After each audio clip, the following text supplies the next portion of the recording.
There's that Norman better. Cook fade out. It's getting better. It's getting better. I was much better than last time. I was better than last week. Definitely. It's better than last week because I'm back. Well, it's about time. Hey? I mean, it's three's a crowd. I was thinking I was just going to I'm like, I don't really want to, jump in with Ted again, but you know what I mean? But then I thought, look, someone's got to tell, the table is lying. The table is lying. The table is lying. The table is lying. I can't see Middlesbrough there. Is it? The table is lying. Yes, they're behind Ted the Mackem. They're behind the table is lying.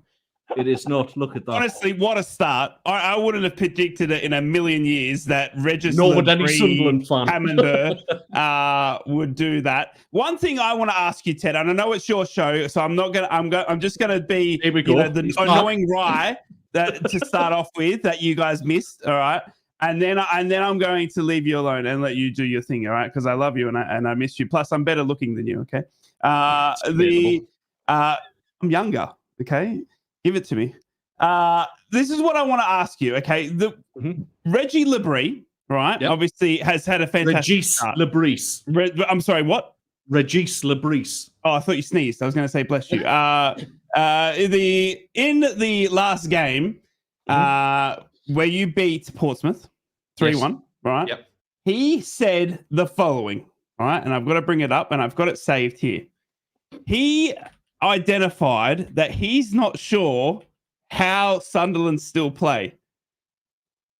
I want to ask you if this gives you any. So this just made me whinge a bit. He said, "We are happy for sure because it was a tough game and I think the game plan was good, but it's not always easy to apply." That makes sense.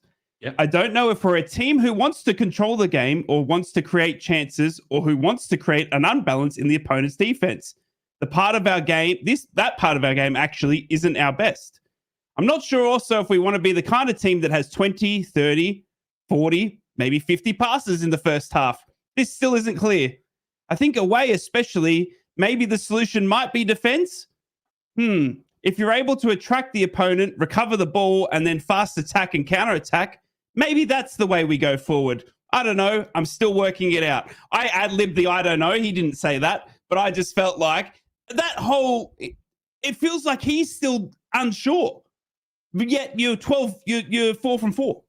Yeah.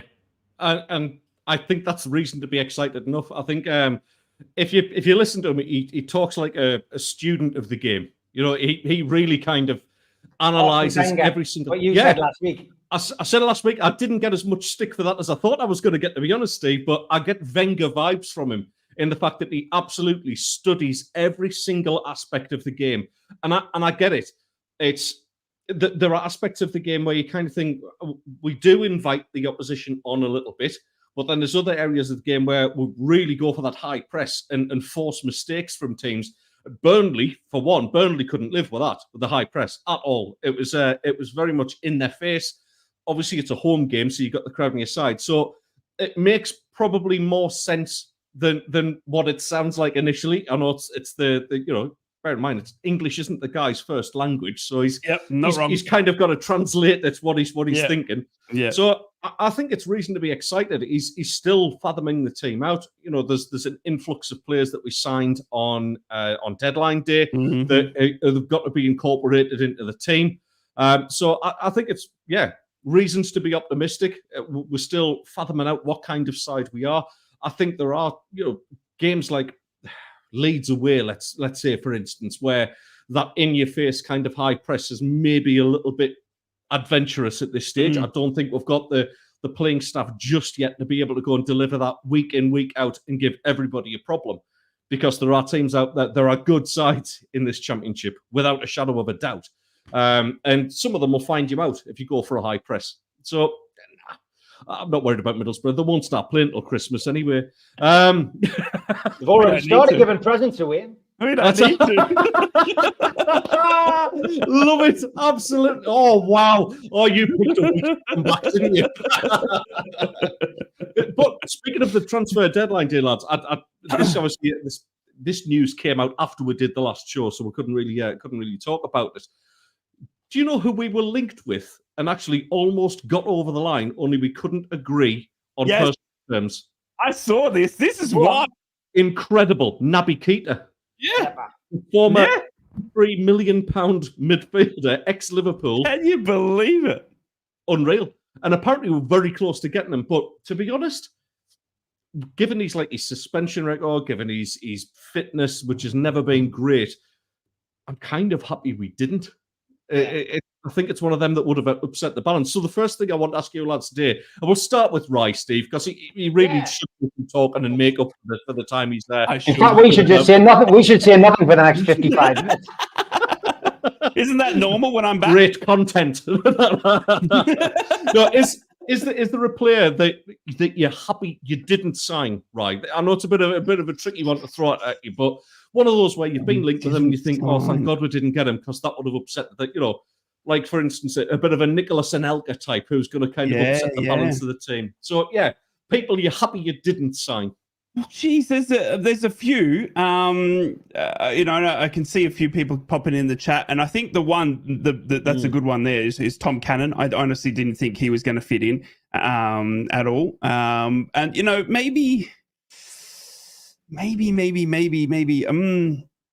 maybe we were linked with. There's a certain goalkeeper that we were linked with just before we went and got Senny Dieng. So we got Tom Glover over the line last transfer window here, Borough fans as well, where we had obviously all the exodus. We had, I think, 12, 13 players had to come in because we had all these lone stars and stuff like that. At that time, I thought trying to get Cameron Archer was one that we were chasing. And Cameron Archer he'd actually had a fantastic little run for us, obviously, since the January loan signing. At that point, I think every Borough fan was crazy about Cameron Archer. Seeing Cameron Archer in the past 12 months at the Premier League level and now at Southampton in a permanent, I'm kind of okay that we didn't get him. I'm kind of okay with it we'd get him. And I think that's going to shock a few Borough fans, because Cameron Archer would probably be at the top of a lot of people's wish lists at Borough, I would say, because of the furore he had in that short time at our club. But I'm actually quite happy we didn't get him, because I think he hasn't really hit the mark since leaving us. So yeah, Cameron Archer, Tom Cannon, definitely. They're two that spring to mind in the most recent times. What about yourself, Steve? Because I mean, I can think back to the days when Dennis Wise was looking after your transfer business. There's probably a few you wish hadn't come to the club, but ones that you're happy that didn't, mate. Yeah, I mean, as daft as it might sound, maybe Mark Gahey, because of the whole price debacle. The fact that, he was priced at 65 million and then it was 65 million, 70 million, 75 million. We seem to be going to the outer limits. And part of me feels that Newcastle may well go back in for him in January and get him at a cheaper price. I'm not sure they'll do business with Palace or Palace will do business with us. There seems to be some kind of little, thing going on there between Parish and our football club. But maybe you'd rather not have him if you're going to pay over the odds. Obviously, PSR, as we know, causes Newcastle no end of trouble. I guess the other one is probably Ivan Toney, because we did make a late bid for him on the last day. I still think that Ivan Toney would have been wrong for the club. I'd have much preferred a Tammy Abrahams to come in, somebody who hasn't got the kind of baggage that Ivan Toney's got. I would have liked a proven centre forward, but I just don't think Toney was the answer. Alanga would have been interesting as well. Obviously, a last day bid for him, but the Newcastle tack kicked in. He was probably priced around 30 million. I think when Newcastle showed an interest, they were quoted 45, 50. So again, Newcastle aren't going to be held to ransom. So probably those three names in particular are the ones that stand out. I think the one that got away from me is probably, I was speaking to a few Newcastle fans about this, for £12 million, Chiesa must have been worth a gamble. I'm not sure what his wages are, but Liverpool got a player there who ultimately would be able to come in at some point, if they got an injury to Salah, for example, and do a job. He's a player, Chiesa. His injury list over the last couple of years is poor, but apparently he's one of Tonali's best mates as well. So thought there might have been a little bit of connection between those two, which might have seen him come to Newcastle for that price. But we've been talking about free transfers as well, lads, on NUFC Matters this week, and it's been lists of names drawn up, but the lists look great in principle, for players who are available. But I bet when it comes down to the nitty gritty, and you're sitting down saying, right, what do you want? What do you want per week for your wages? The words, the words coming out. Yeah, exactly. 200,000, 150, 200,000 pounds. Is that a year? Have you seen Tony's contract? Let's talk.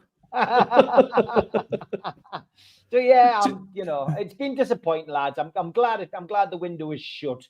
Most Newcastle fans will feel like they want to super glue it for now. But it's Can we all agree that the window should be shut before we start playing? Are we all on that same page? Yeah. Yeah. I 100% do not think a ball should be kicked unless the transfer window is shut, because the playing, especially for us, Ted, because it's 2-3 games into the season for us. I mean, with Jack Clark, do you know what I mean? It just throws so much. Sorry? Yeah, exactly. Do you know what I mean? And then obviously we saw it with Latte Lath on deadline day, with Ipswich coming in with a £20 million move for our main striker, and then he's upset, and then he has to have talks. You know what I mean? And we got a game the next day. Do you know what I mean? And then he rocks up, and it's just a mess. So I honestly need them to look at this, and I hope they do one day. And I'm not sure they will. I don't understand why we can't shut that window before we kick a ball. It makes no sense. And do away with the winter one as well for me, because that winter one is just you held to ransom. Mm-hmm. So let's say, both of you, we had injury problems of our own last season, but not in the same sort of realms as what Newcastle and Middlesbrough did. And the fact that, let's say, Middlesbrough are looking for a right back in that time, and they're really in need of one. Everybody else in the sort of the lower half of the Premier League, the Championship, are all going, Middlesbrough need a right back. That's let's put another 50% on the price. Yeah. And it just, it is. It just holds everybody to a ransom, like I say. What we did talk about last week, Rai, as well, obviously, transfer dealings. I actually said to Steve, probably the best bit of business that Middlesbrough did all summer was not letting go of Latte Lath. I think that was absolutely, that's key to the whole season for you. But in terms of the signings that come in, Rai, are you happy with the business that was done? Yeah, definitely. I think I said this, and I actually spoke to, our recruitment staff as well. I thought it was one of the best windows we've ever had in terms of not breaking the bank, and holding on to Latte Lath. And honestly, the biggest things for us was getting Carrick on a new deal, Riley McGree on a new deal as well. And then we added to it with, Aidan Morris, who is Captain America. If you've seen the Avengers, we've actually gotten him into the Middlesbrough Football Club. It's incredible. Our American, genius. And we've just added so much more depth. And I think, and Carrick said this to Craig Johns, CJ Scoops yesterday, that, look, we've already got some injuries already showing. We've got one fit centre back out of the 4. Do you know what I mean? And that one fit centre back, by the way, is our top scorer.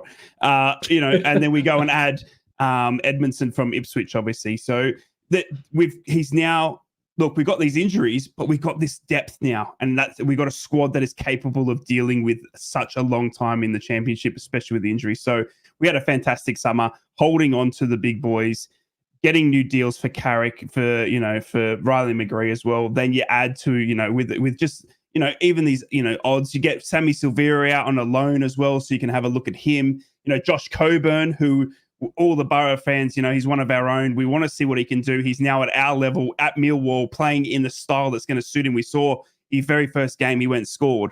So, we've done really well in moving some players out as well that we're probably going to be on the fringe. And then obviously, bringing the players we brought in, it's been fantastic, and one of the best windows I've seen in a long time. Absolutely. I guess you touched on it there as well. Is holding on to star players. Obviously, in terms of ours, we didn't. No, 15 to 20 million pounds for Jack Clark. There's a little bit of a rumbling among Sunderland fans about that, saying it's a little bit on the cheap, but included in that is a whopping great sell-on fee as well. And I think he will move on from Ipswich. I think this is a shop window for him. I don't think Ipswich still have the staff to actually stay up. Although I do like the look of Delap. The game last weekend. He looks like a proper busy centre forward. Him, he's really robust. He's kind of he's like Drogba, but without all that falling over. It's kind of, he looks great. He looks built for Yeah. the Premier League as well. But I still think it's one of those where I don't think we're going to miss him too much, to be honest. What you got to Okay. bear in mind is Romain Mundle actually Yeah. he was at Spurs, and Spurs let Jack Clark go because they had Romain Mundle in their youth team, and they fancied him as a better prospect. And what I noticed is that Portsmouth game last weekend is Mundle's actually keen to take a shot with his left foot as well as his right foot, and it was a great finish at the near post. And he looks a bit more physically imposing than what Jack Clark does. Guess what I'm driving at here, lads, is, when you lose that star player, is there any one of those where it's surprised you with how good the replacement's been? Because, I mean, Steve, you've seen absolutely fantastic players come and go from there. I'm thinking the likes of Ben Arthur, who's frustrated a lot of Newcastle fans, but was an absolute God-given talent, without a doubt. Is there any one of those where you think like it has really surprised you at how little you miss them after they've gone? I guess probably in recent times, ASM, probably for a lot of the fan base, certainly the comparison between him and Ben Arthur is there for all to see, a bit of an enigma, somebody who used to get like the crowd out of their seats. But whereas I think people who are in that over 50 category, we've seen these players come and go. It wasn't any hardship for us. The younger members of the fan base really struggled when ASM left, So yeah, I mean, I think a lot of the fan base are surprised, that they haven't missed ASM as much. I'm not surprised. As I say, certain people over a certain age, are used to these kind of things happening. You were touching on players that have come in. It's been disappointing for us. We've, of course, had Paul Mitchell, who's come out and spoken this week. Delighted that he's spoken.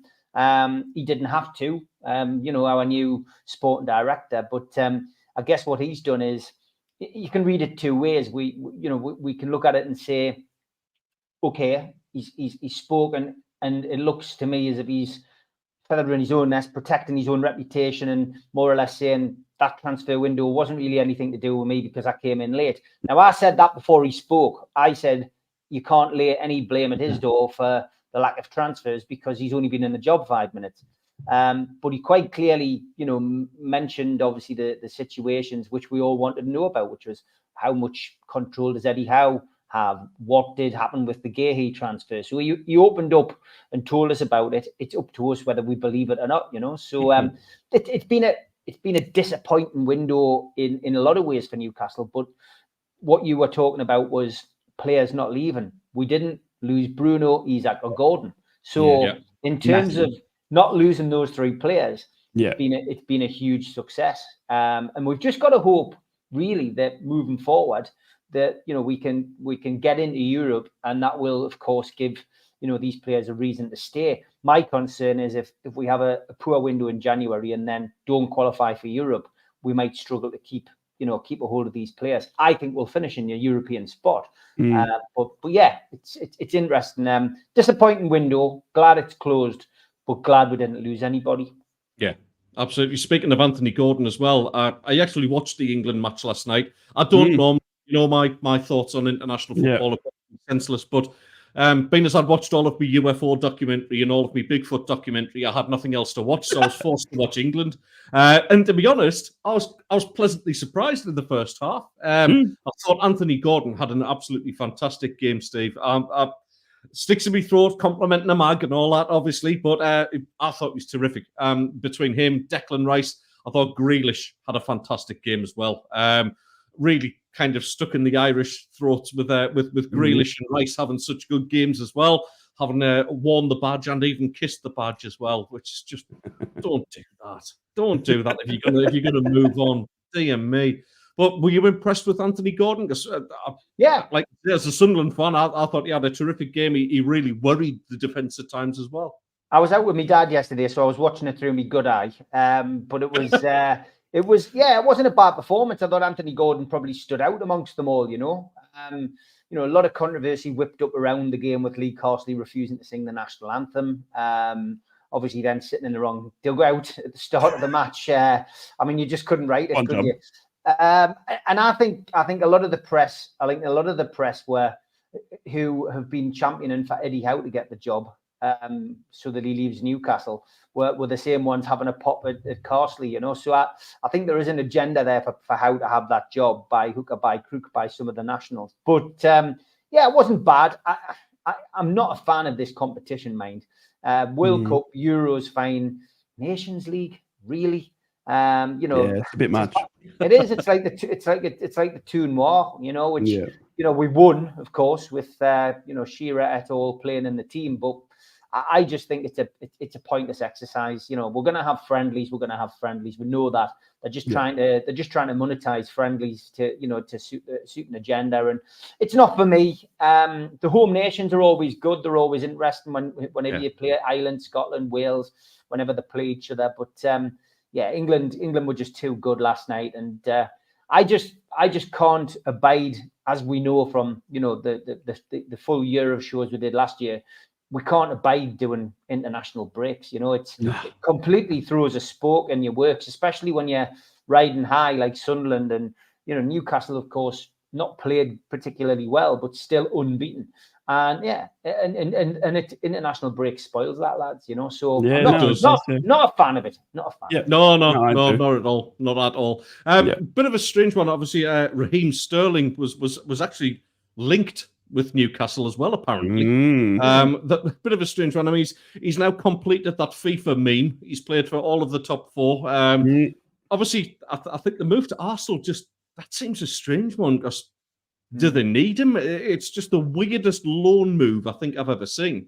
What did you make of that? Do you think he's past his best? Do you think he's worth it?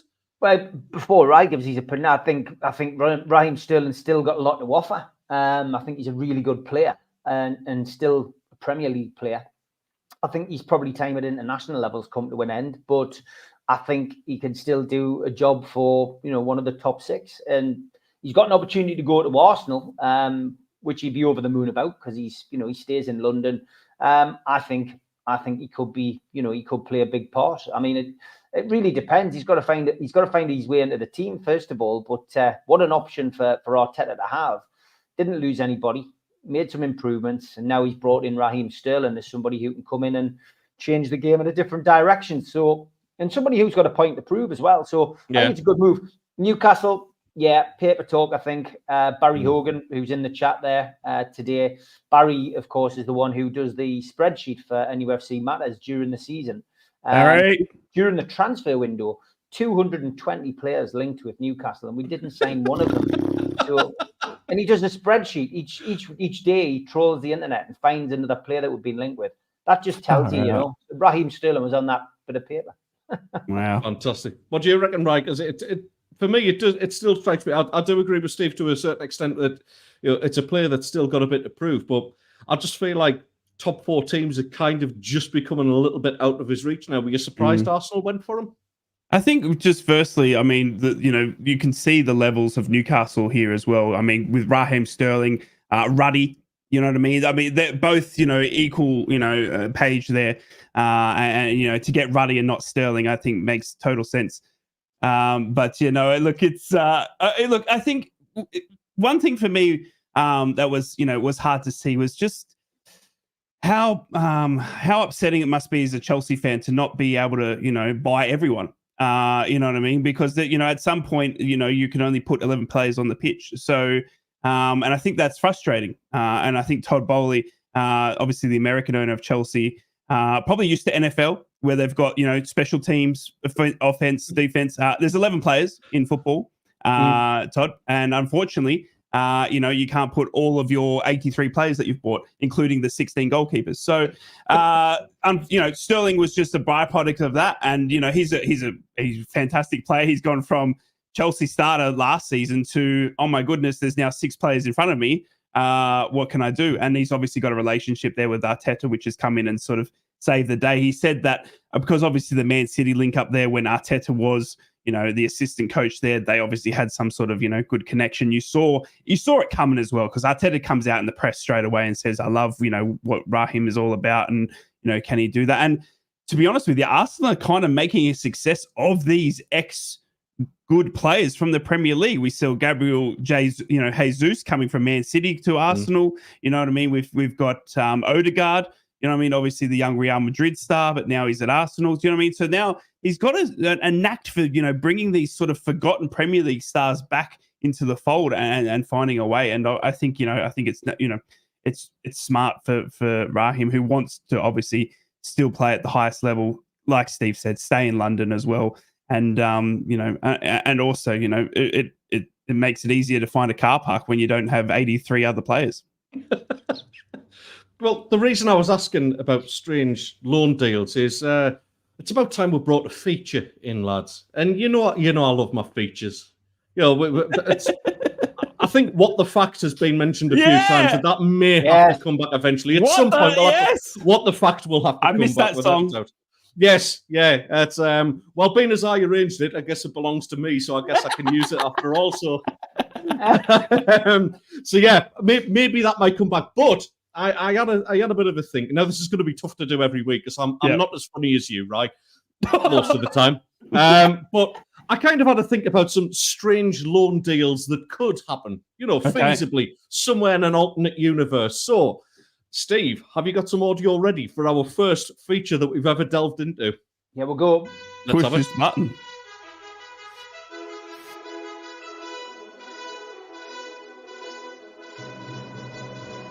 Equity card at the ready. A fiery horse with the speed of light, a cloud of dust and a hearty hi-ho silverware, the Lone Arranger. Oh my God. So the first one we're going to look at. Thank you very much. Thank you. The first we're going to look at is a little bit timely because my best mate, Dr. Mick, is actually on his way over to Cyprus as we speak. But he's just messaged me to say that it looks like there's going to be a delay on his first flight, which is just superb. So yes, Chelsea is set to move for all of France's air traffic control as they look to solve that problem with regular strikers. Topical and political. Manchester City could be looking to the music world for an emergency loan deal. Liam Gallagher has been lined up as pet fee as they may concede too many goals in 7 years. Gallagher, of course, is seen as the perfect signing to act as a wonder wall. And finally, numerous clubs in the Saudi League were alerted to the fact Katie Price was interested in a temporary coaching role. However, an insider reported that there's been a misunderstanding regarding the number 2 position she was looking at. Ted Gould. That concludes your first ever loan arranger, lads. Man. My goodness. I know. No. It's all in the world. My lawyer friend helped me with the wording for the last one. We're going to comment here. Steve doesn't know what silverware is, Ted. Can you let him know what it is? To be fair, the last one we won was the pizza cup, mate. So I don't think we can really brag too loudly about that one. I know BORO keep on bringing this thing up about winning the Carling Cup a few times. 2004, 20-year anniversary. 20 years. Can we really brag? Can we any of us really? Can we any of us really brag about winning a trophy 20 years ago? When does bragging rights end? You reckon? Never. Till someone wins a new one. Come on. You can't count your pepperoni and cheese one. You know what I mean? You can't count anything else. Carling Cup is the most prestigious award that a club can win ever. And we won it 2004.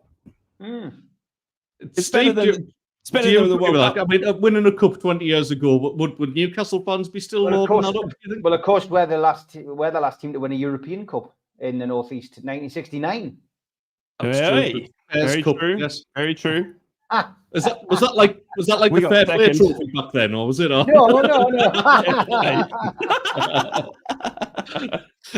But you're right. Just for the young people watching, because this is YouTube and it'll be full of young'uns. Can you just explain to us, Steve, what the Fairs Cup is now? It's the Europa League, isn't it? That's what it is now. It used to be the UEFA, and now it's the Europa. So it's it's had a few transitions over the last couple of decades. But from our perspective, still the only Northeast team to win the European Cup, which is good. We are the only team, as Barry says. Well done, son. But yeah, look, I mean, bragging rights will go on, especially in the Northeast. I mean, we argue over the derbies, don't we? You know, we've got bragging rights in the derbies. So I guess, you know, Sunderland have the FA Cup, Middlesbrough have the League Cup, and Newcastle have a European Cup. So we've all got our own bragging rights, I guess. Absolutely. And seeing that, I mean, Sunderland aren't going to be bothering the European scene for a long time, I don't think. But, right, I mean, even getting to a European final, that's something that's lauded above the Sunderland fans. Do you think, I mean, is that something to celebrate failure, even though, yes, you got there, that was an achievement, but essentially you didn't win a cup? Do you still think that's deserves the bragging rights that it still gets? No. I mean, does it? I mean, nobody remembers who came second in the World Cup. Do you know what I mean? I mean, you know, everyone remembers, you know, the bloke that kissed the girl in the female World Cup, for goodness sake. Do you know what I mean? So it's no one follows runners up. I mean, it's like, you know, it's like, yeah, it just doesn't mean anything. I don't know. I guess I'm competitive by nature. Do you know what I mean? If you're in a competition, you want to win it all. If you finish second, it's nothing. It's like finishing third, fourth, fifth. You know what I mean? Everyone says, oh, how good our cup run was last year when we got, you know, battered by Chelsea, you know, a game or two out. But, you know, that doesn't mean anything because we didn't get to where we wanted to be, which would have been the final sort of thing. So, and then even if you lose the final, it's that feeling of loss, you know what I mean? So, yeah, no, I think I consider it like like the promotion game. You know what I mean? If you finish second, you don't get promoted. You know what I mean? It's exactly the same. You finish second, you know, in anything in football, and you just don't get it. So you chase that glory. You want to be number one. I'd settle for second in the championship this season, mind. I've got to say. I'd rather be first. I'd rather be first. Look, second, we went up to 2016, second in the championship. Nothing you can do. We still took it. Do you know what I mean?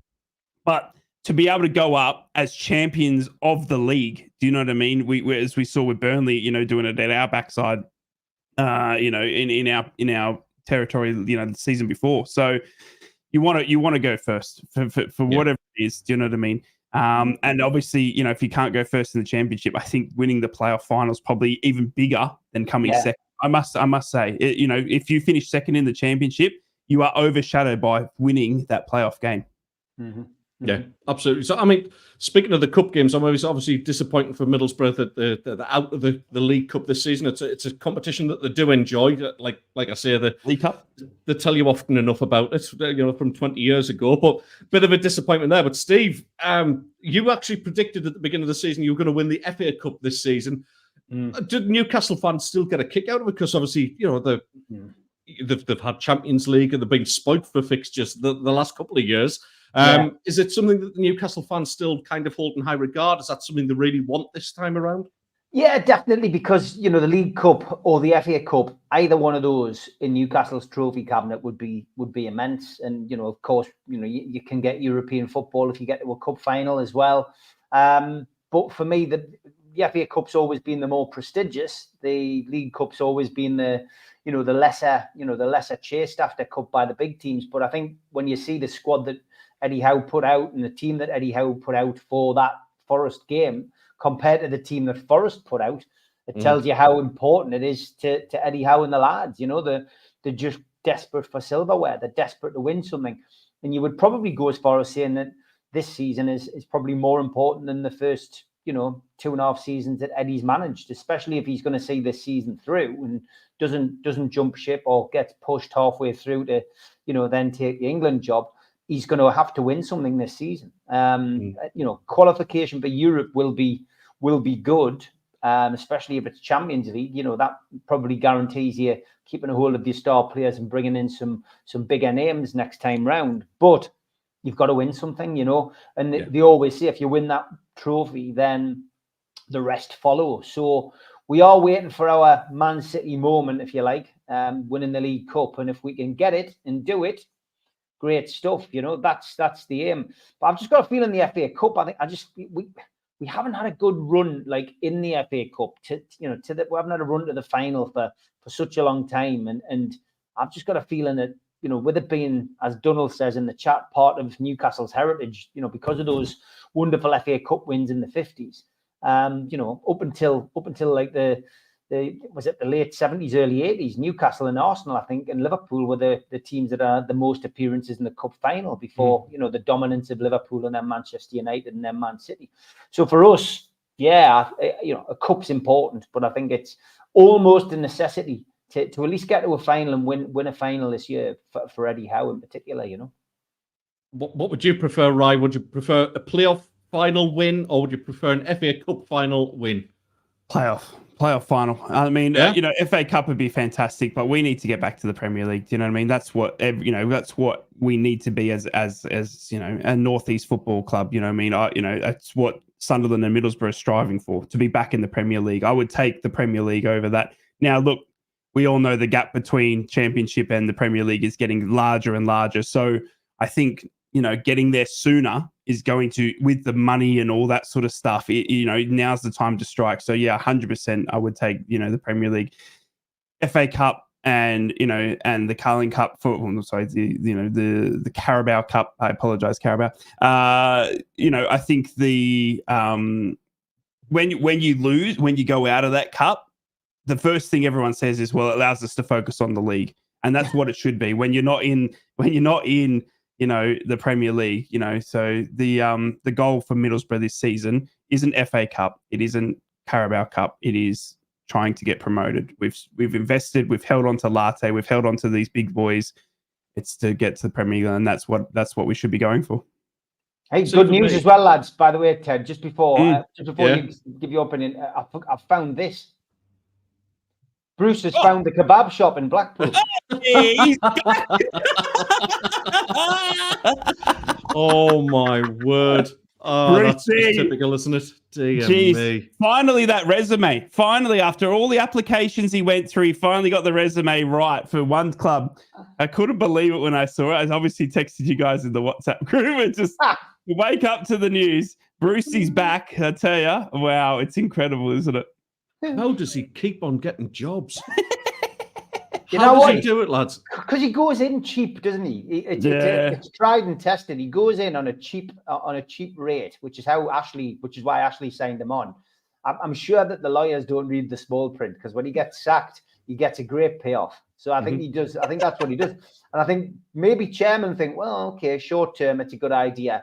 They don't think long term that the team's going to be affected that badly by his non-coaching methods, that he's then going to be sacked and it's going to cost him an absolute fortune, Is League One his level? Is League One that level that he's at, though? I mean, surely at some insult point... the League One. Stanley and District. Got it. How's the donkeys? Did you see? I mean, he's gone to Blackpool, honestly, and Blackpool has got a reputation. Ian Holloway, a car crash club. It's a car crash waiting to happen. Those two together. Steady on, my missus is listening. I'm sure they're very nice. I'm getting a message here that apparently I need to lift my blind up because I look like a Bond villain. Oh, I'm just disappearing into the shade. Some sinister character in the background. Bear with me 1 minute, lads. I'll just make a little alteration. It's all right. We'll edit this bit out. Amongst yourselves. We'll edit this bit out. It's live, Ted. Whatever. I'll tell you what, Ryan. Stephen Kennedy sent this in for us. Finish this sentence. Yes. The best smell in the world is.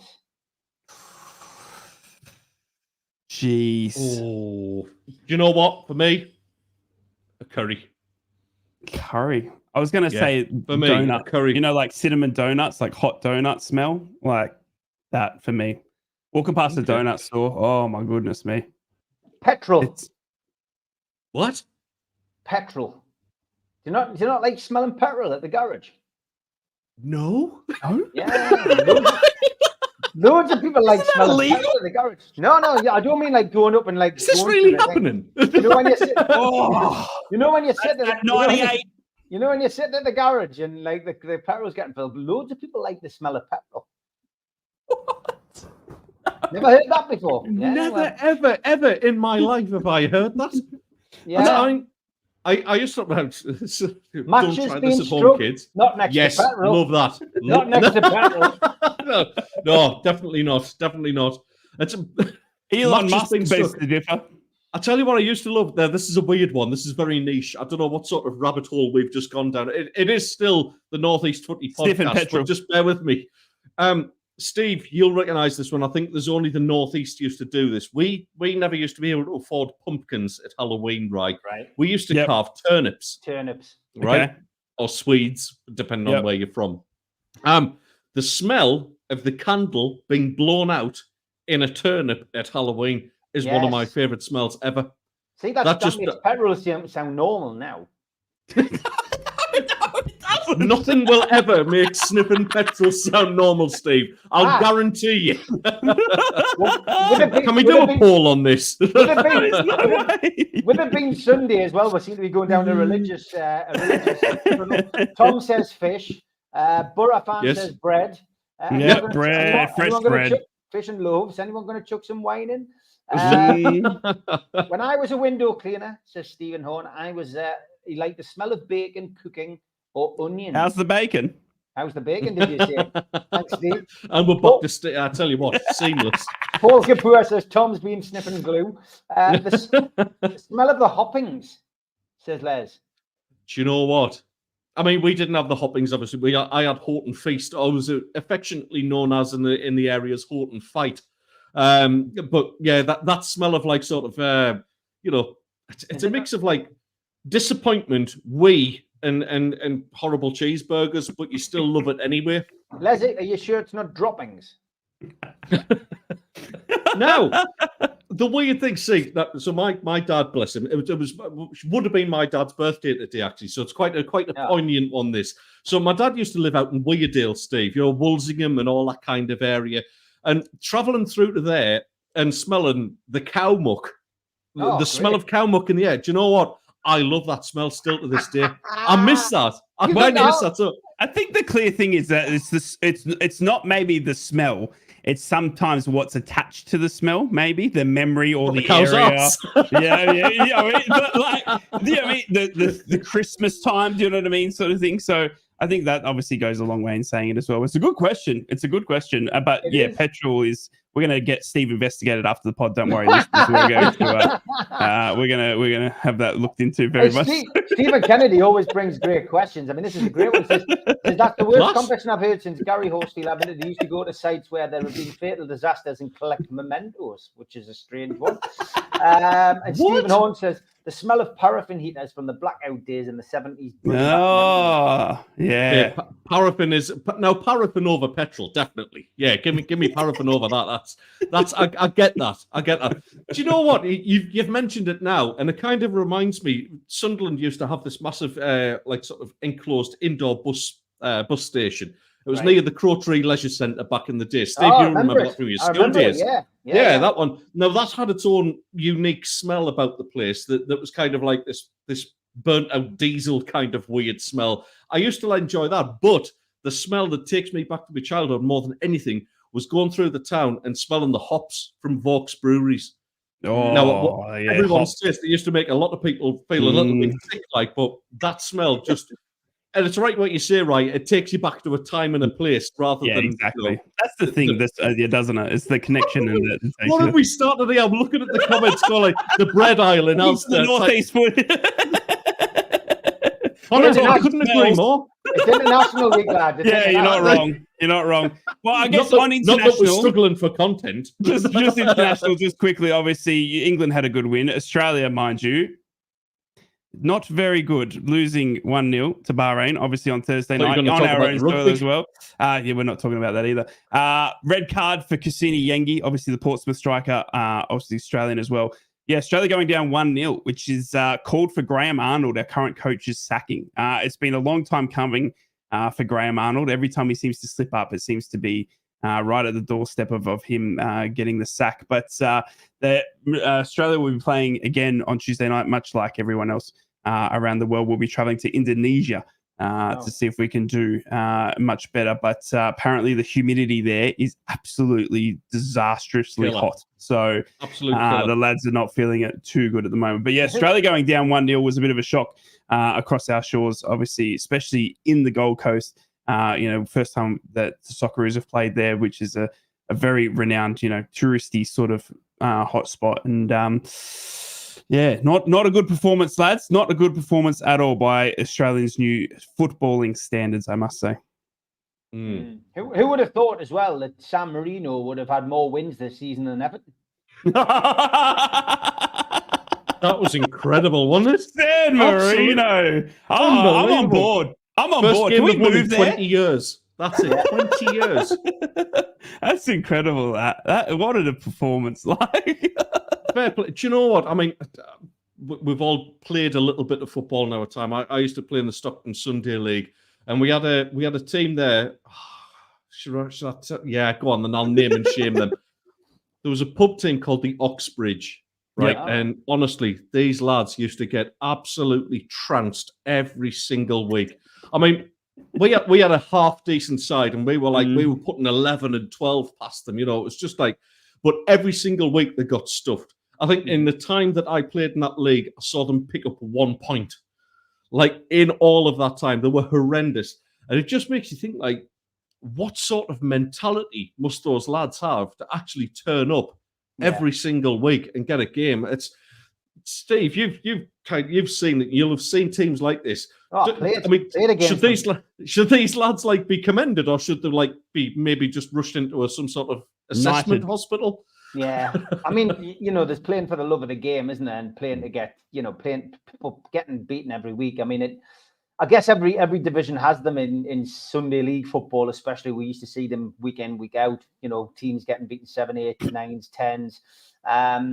Referees blowing the game over early just to save more embarrassing score lines. But yeah, some of them just play it for the crack. You know what I mean? And that's just the way it is. But yeah, these international teams like Gibraltar, San Marino, they literally do turn up. They're playing in front of nobody, and they're just literally going through the motions. But I mean, who can forget that day that San Marino scored after 30 seconds against England? The guy scored the goal. I think he got a car, didn't he, for doing it? Yeah. I mean, it's like they're literally instant national heroes. Yeah, they are. Imagine what these guys must be like this week. They must be getting the equivalent of a knighthood in their country now. Fascinating. That's what I say. Knight them all. Knight them all. What a win. Yeah. Absolutely unreal. I mean, saying that Liechtenstein must be absolutely devastated with that. Oh my! They've now got to live with on the back end of that as well. Do you know what I mean? Yeah, we're the team that lost to San Marino. That wouldn't have been a nice trip home for anybody. That I'm assuming the goalkeeper was driving the bus as well. Like, but it's absolutely horrendous. But the real football is going to be back next weekend, lads. We've got about 10 minutes left of this week's show. Rye, well, I will start with you, being as you've been missing. I think we should put you under the spot a little bit. Who have you got? And tell us about the next game for the Borough. Middlesbrough have got Preston at North End. We're back at home on the Riverside. We've got the 3 p.m. kickoff as well. The big game is the one after that, I must say. But obviously, Middlesbrough against Preston. Preston have got Sam Greenwood. Those will remember the Sam Greenwood free kick for the Borough last season, or my neighbours will remember the reaction that I had to it. He's now on loan at Preston. It's going to be an interesting game because we've now got the team. We've got the signings. Everything's settled. We got this Ben Doak, this young 18-year-old up from Liverpool who's meant to be absolute star. Edmondson coming in for a centre-back defensive display. Riley McGree, who I was answering, in the chat as well. He's texted. I was chatting to him just the other day, especially about the Socceroos, and he was saying he's fit, ready to go. So, we got this star, aligned squad now. Touch wood, no more injuries. This is the time we now put the foot down and we have to start, beating teams at home, especially, and teams like Preston. So, going to be a great watch once again to see how Carrick handles it. And a big shout out to Carrick, who played yesterday for the Man United Legends. Did you guys see this? Wayne Rooney scoring a free kick for the Man United Legends. Absolute stellar of a free kick. Wayne Rooney with, his beer gut and all, puts one over the wall, top left corner. And Michael Carrick had man of the match performance. My gaffer for the Man United Legends yesterday. So I think it was against the Celtic Legends. I could be wrong, but it was for charity, helping the obviously, a few foundations there. So it was good to see my gaffer out there running around with boots on. But yeah, Middlesbrough off to Preston. It'll be a 3 p.m. kickoff, and we need to put the foot down. Yeah, I think it's time that Borough started turning that around, because it's been a stuttering start of the season. 100%. Unlike your neighbours up the road, of course. We've hit the ground running. 4 out of 4. Funnily enough, we've actually got winless Wayne Rooney up next away at Plymouth 3 o'clock next Saturday. He might play. Couldn't do any worse at the minute. No. He's certainly not a manager, is he? No. Yeah, so listen, I don't like speaking too soon about a place like this. They've obviously got, the name's just left me. Morgan Whittaker. Yeah, thank you, Morgan Whittaker. Yeah. Very, very dangerous talent. I'm amazed he's still at the club. Rooney's turned him into something shocking, though, unfortunately. Yeah. These are the games, though, Ted, where you look at and you go, that's a win. And that's what scares me with Sunderland, because the past 4, no. Do you know what I mean? Like Burnley, and obviously like that, maybe Portsmouth and stuff like that. But it's going to be interesting to see, obviously, now how Sunderland come back after the international break, because honestly, I don't think anyone in their right mind, championship level, had Sunderland top this stage.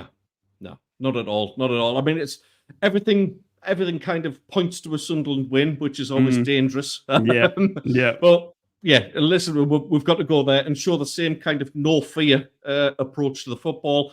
I still fancy us to get 3 points out of this one. I think at some stage we've already conceded our first league goal of the season, courtesy of a Luke O'Nien own goal, which I was furious about at the time. But to be fair, it's he's actually had a very good start of the season, in all fairness to him. So yeah, I reckon 3 points for us as well. Steve, who have you got? You're on Sunday, aren't you?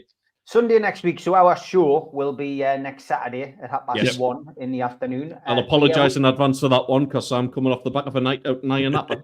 Exactly. And I'm pre-Borough, so I'll be all Red Bulled up. You will be, mate. You will be. 4:30 kickoff next Sunday for Newcastle live on Sky. Wolves away. Big game again for us, because we got to an unbeaten start of the season, which is remarkable. 7 points out of 9. And Newcastle have got to really up the game. We've had, obviously, success for our international players, which has been fantastic to see. You've already mentioned Anthony Gordon playing well for England yesterday. Played his part superbly. Tonali back as well, wasn't he? Tonali with a wonderful assist for it. Straight back in and played straight back in. Yeah, played 90 minutes for incredible, Italy, and pulled all the strings in a 3-1 win. Provided a wonderful assist. If you haven't seen it, you'll be able to catch it on social media. Superb. Lewis Hall played as well. Asula scored 4 goals now. He's gotten 3 qualifying games for the England for the under-21. So good for his confidence as well.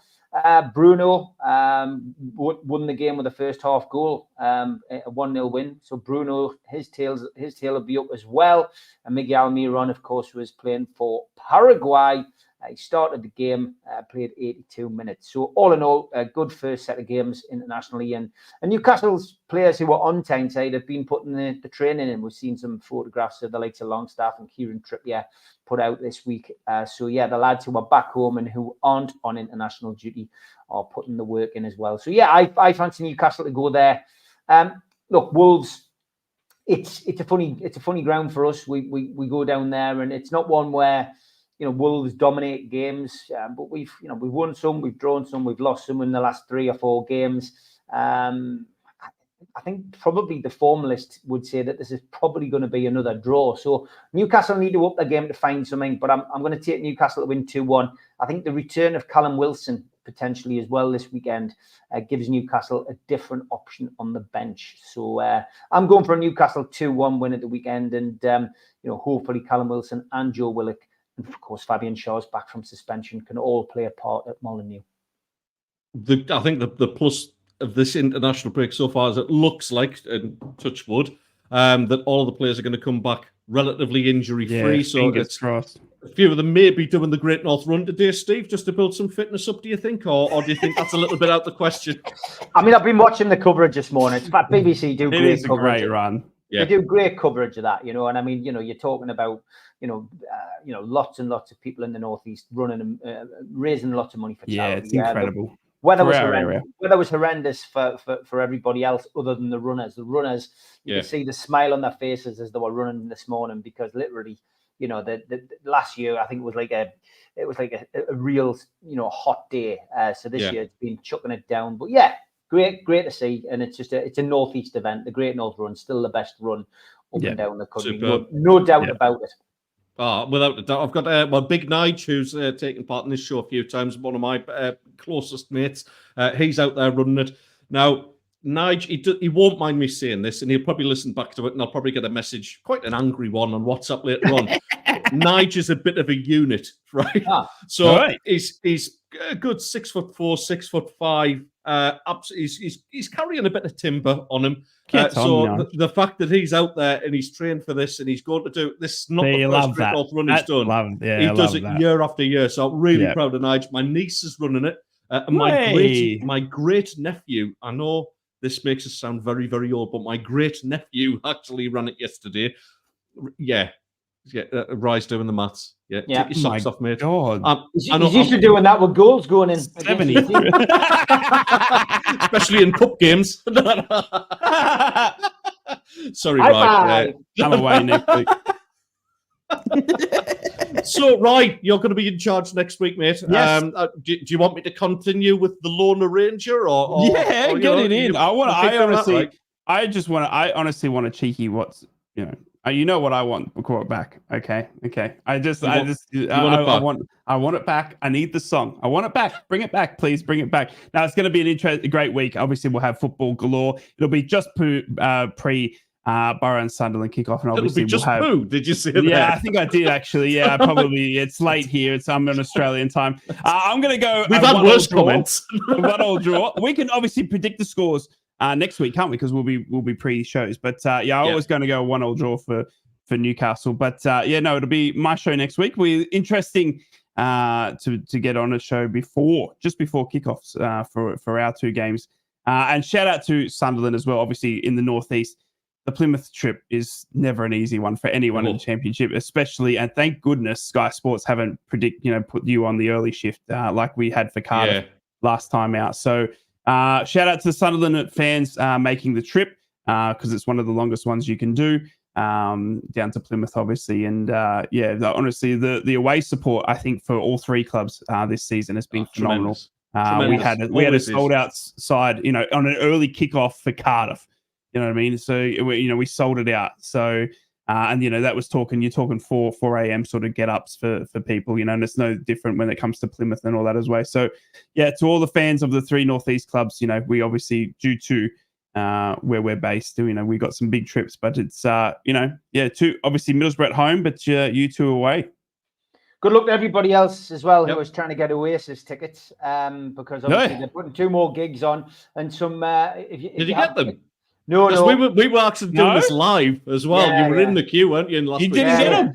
Didn't get any, no. So what I'm going to have to do is probably take second best and go for these tickets. Bananarama are making a comeback, so I'll probably get tickets for that. Get in. I love me some banana. 100%. Get in. I think they do. Anyway. On that note. See you next week, lads. See you next week. What's the fact?